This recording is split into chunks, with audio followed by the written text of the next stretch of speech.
Good morning. Today I will teach you the chapter The Verb. So let us begin. Read the following paragraph and observe the encircled words appearing in it. It is undoubtedly true that we cannot live a lifespan without sorrow. There can be no sunshine without shadow. We must not complain that roses have thorns, but rather be grateful that thorns bear flowers. Our existence on earth has so much complexity that we cannot escape sorrow and suffering. Many people distress and torment themselves worrying about the mystery of existence. But although a good man may at times be angry with the world, it is certain that no man who has done his rightful duty is ever discontent with the world.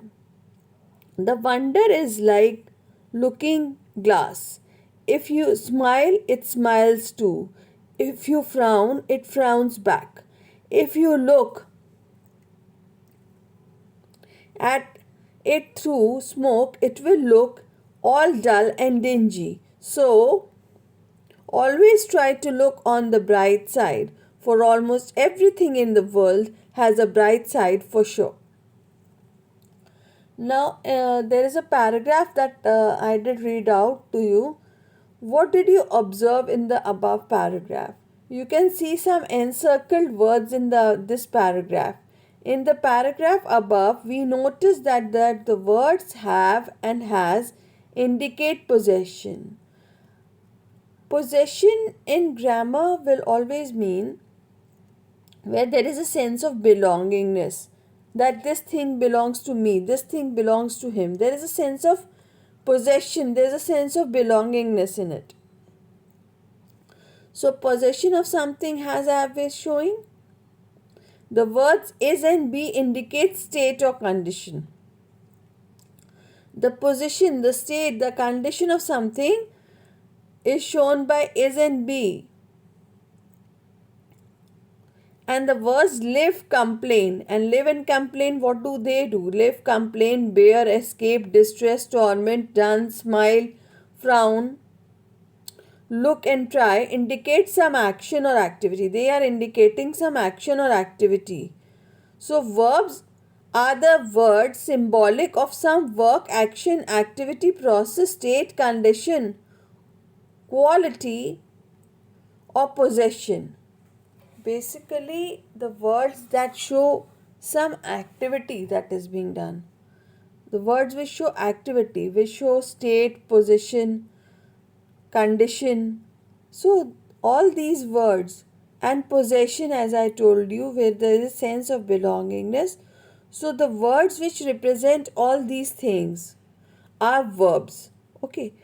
From the above discussion, we conclude that there are mainly three functions of verbs.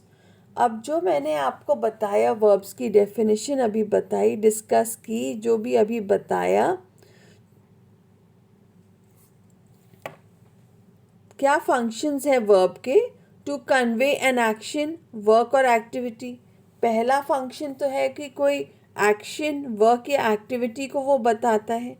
To indicate some state, condition.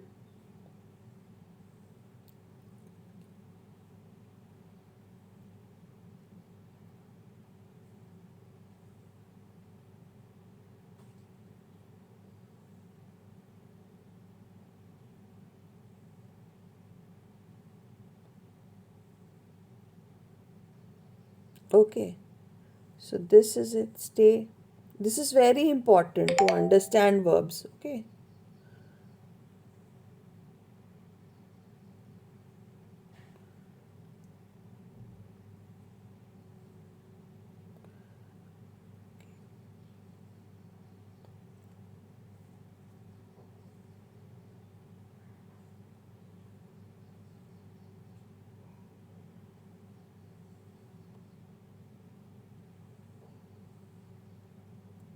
Now the next thing.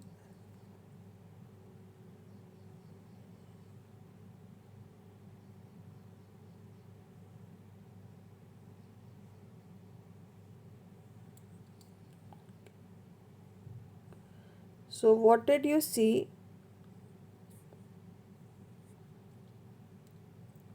Work, activity, or action or process, state, condition, quality, and possession.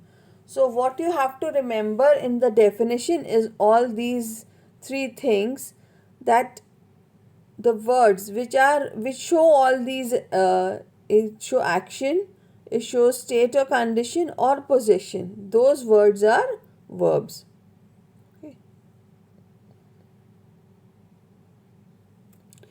From the above discussion, we conclude that okay. So you saw all these things. The words which show represent all these things are verbs.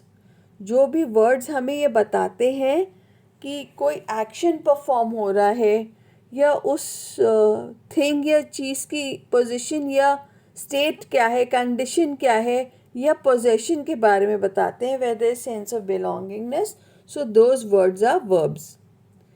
There can be various bases to categorize verbs. Verbs को categorize करने के various basis हो सकते हैं. कई basis पे verbs को हम कैटेगराइज कर सकते हैं. Basis of role played, basis of object, basis of strength, basis of changeability. They are the four categories in which we can divide verbs. So let's discuss the first one, basis of role played. On the basis of the role played that a verb plays in a sentence, there are two categories of verbs. There are two categories of verbs on the basis of the role played.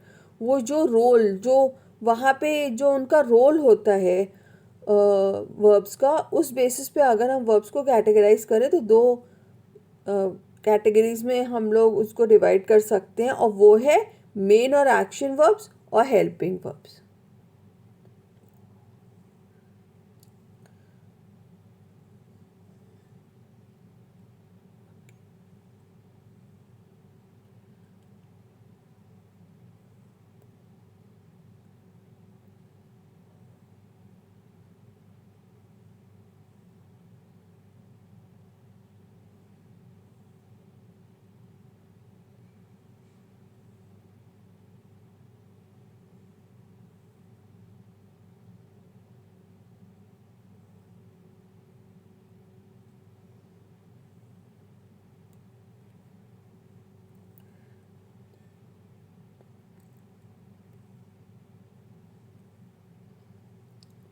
So two main categories in which verbs can be divided. Okay. One is the main action verbs and other is the helping verbs or the auxiliaries. Okay. What are the main verbs? Main verbs are the category of words indicating some action, possession, fact of the subject with or without the help of auxiliaries. Auxiliaries, I have discussed a part of it in this class. Now I'll tell you more about auxiliaries. What are auxiliaries? First of all, we must clear with the concept. What are auxiliaries? Auxiliaries are words with in association with the main verb. There is one main verb. There is one term that is main verb, and the other term is helping verbs or auxiliaries. As the name shows, helping verbs. What do helping verbs do? Helping verbs help the main verb, and they provide a unique sense of identity to a sentence. They help the main verb in the sentence. In association with the main verb, they work. Main verbs show action, possession, fact of the subject with or without the help of auxiliaries. So the main verb with or without the help of auxiliaries, they show some action, possession or fact. The farmers sell their surplus produced in the market. Few films are good actors too. These days almost everyone has a mobile phone. Alexander intended to conquer the whole world. Now, in these sentences, you can see The main verb has been mentioned. In the first sentence, it is sell. In the second sentence, it is are. In the third sentence, it is has. And in the fourth sentence, it is intended. I did tell you about auxiliary. मैंने अभी आप लोगों को helping verbs और auxiliaries के बारे में भी बताया. You can see, I do not like chocolates but I do like ice creams. मुझे चॉकलेट नहीं पसंद बट मुझे आइसक्रीम पसंद है. सेंटेंस में ये बताया गया है. और इसमें ऑक्सिलरी है डू और लाइक है यहाँ का main verb. Okay. The ship was heading towards the sea port. Was है आपका ऑक्सिलरी और हेडिंग है main verb. The child is playing with its toys. Is है ऑक्सिलरी और प्लेइंग है main verb. My father can deliver an impressive speech. Can है auxiliary, deliver है main verb. Okay. Similarly, you can see in the other sentences. Hope the meaning of auxiliary is clear to all of you. Auxiliary का मतलब clear है आप लोगों को. Basically auxiliary क्या है? Helping verbs होते हैं auxiliary. आपको term में ही दिया हुआ है. वो generally sentence में main verb की हेल्प करते हैं. That is the function of auxiliary. Okay. Basis of object. On the basis of object how can we divide the verbs, how can we categorize the verb. A verb can be studied in terms of its object, whether it has an object or it does not have any. Look.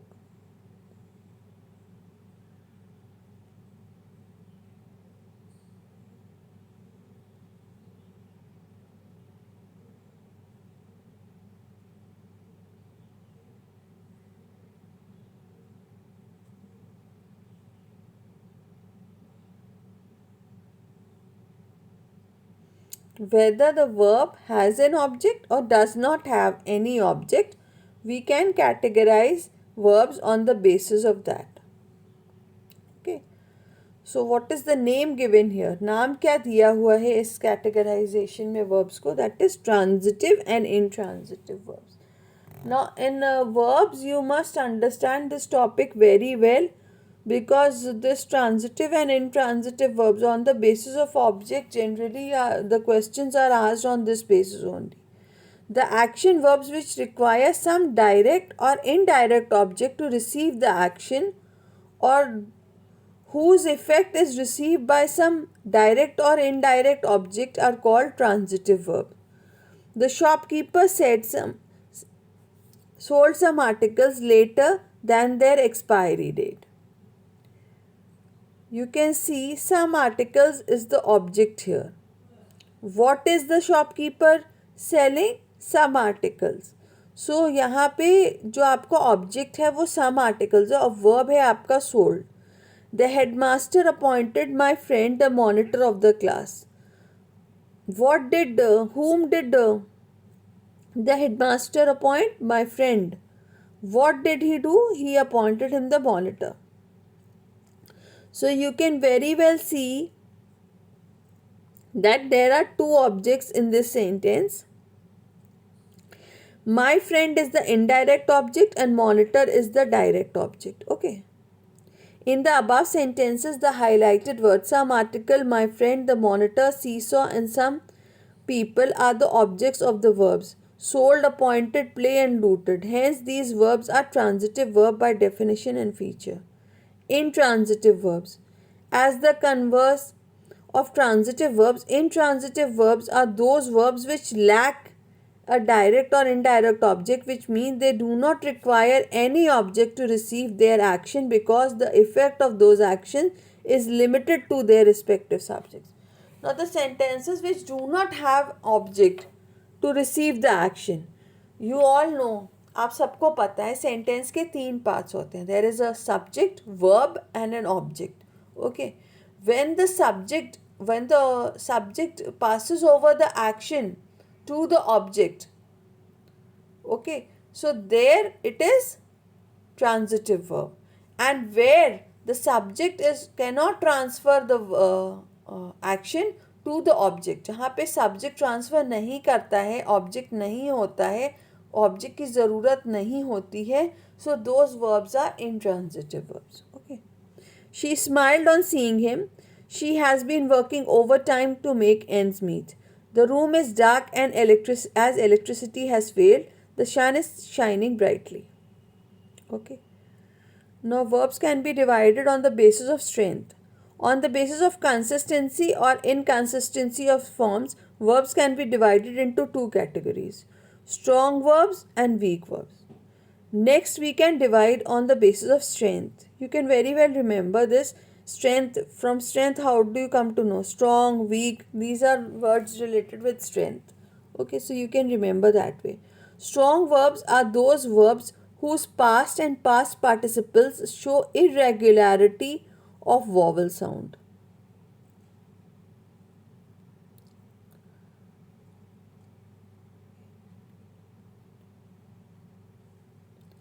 They show irregularity of vowel form. Okay. Come, came, come, steal, stole, stolen, shake, shook, shaken.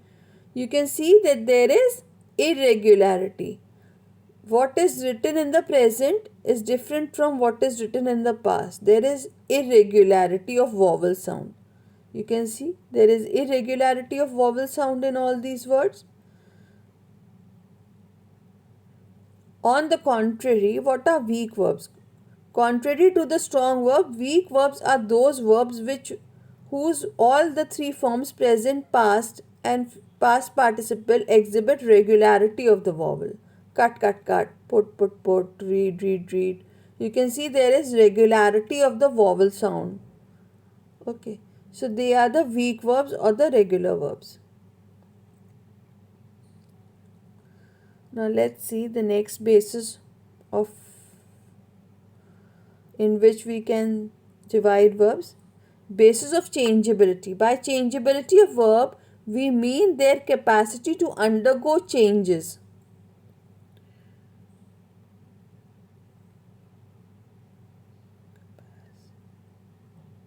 This capacity to undergo changes in the form of agreement with the tense and subject.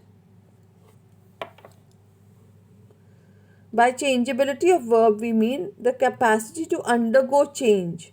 How much change they can adopt, how much capacity do they have to undergo changes. That will decide, that will categorize the verbs on the basis of changeability. Okay. Now, what are the two names given? If we divide verbs on the basis of changeability, it is finite verb and non-finite verb. Finite verbs are broad category of verbs which are subject to changes in number and or person of the subject and the tense of the verb. My brother listens to music regularly. We listen to music regularly. They listened to music regularly. I will listen to music in the evening. She is listening to the music on the iPod. When the finite verbs are where the subject changes in number, okay, and or person of the subject or the tense of the verb. When it changes, when it will change, then when it can adopt the changes, then it is finite verbs. What are non-finite verb? Non-finite verb refer to the verb forms which remain unaltered. They will not change. Okay. They will not withstanding the changes. They will not withstand the changes. वो changes नहीं adopt करेंगे in the tense और the subject. जब tense और subject में change होता है, subject में कैसे चेंज होगा? नंबर या पर्सन में जब चेंज होगा तो ये चेंज नहीं होंगे. Okay.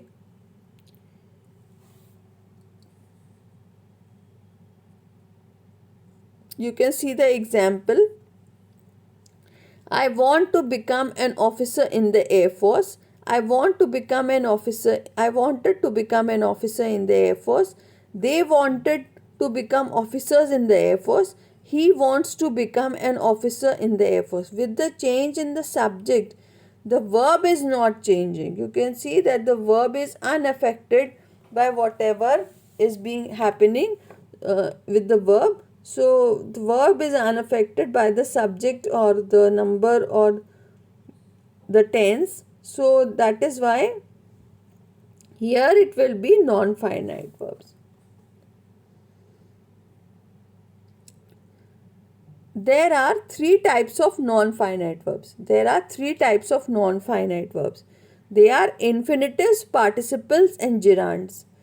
Now this is a topic which is new to you, I believe. ये topic आप लोगों के लिए नया है, infinitives, participles and gerunds. So you must listen to me very carefully here. Infinitives are the to plus be verb form that remain unchanged notwithstanding the changes in the subject and or the tense.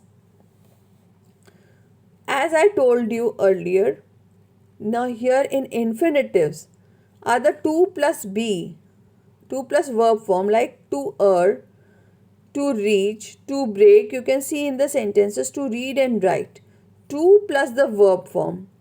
It will remain unchanged notwithstanding the changes in the subject or the tense. They will not withstand the changes with the subject or the tense. Okay. To err is human. She wants to reach home quickly. The man tried to break the safety rules. To read and write should be the sole duty of a student. Participles. What are participles? Participles are the ing, present participle or double past participle forms of verbs in the capacity of the adjectives. You can see they bear the capacity of adjectives. The dying man called his sons to him. What is dying doing? It is playing the role of an adjective. So they are all it is in the ing present participle form or the past participle form. So you can see here the participles. Go to the tailor and get your torn shirt stitched. Torn is playing the role of an adjective here. It has the capacity of it's playing the role of an adjective in the sentence.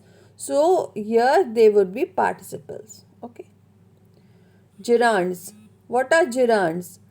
Gerunds are the ing forms of verbs used in the capacity of nouns. Gerunds are the ing forms of verb which are used in the capacity of noun. Like you read about participles. Now in gerunds they are used in the capacity of nouns. In participles we were using it as adjectives, and here in gerunds we are using it in the capacity of nouns. वहाँ पे हम लोग adjectives की तरह का use कर रहे थे उन वर्ड्स का verbs में, और यहाँ पे gerunds में क्या है कि वो capacity they will play the role of noun in the sentence. Okay, used in the capacity of nouns. Reading is a pleasure for some people. I dislike using others' things. Teaching is not a child's play. He is never tired of sleeping and can't sleep at any time of the day. Reading, using, teaching, sleeping all play the function or play the role of nouns in the respective sentences. So hence they are gerunds. Is it clear? So in today's class I did explain to you all the aspects of verbs that has been given in your book. Still, if any one of you has any problems, then do feel free to ask me in the class. I will clear all your doubts. Okay. So this is all for the class today. We'll meet in the next class.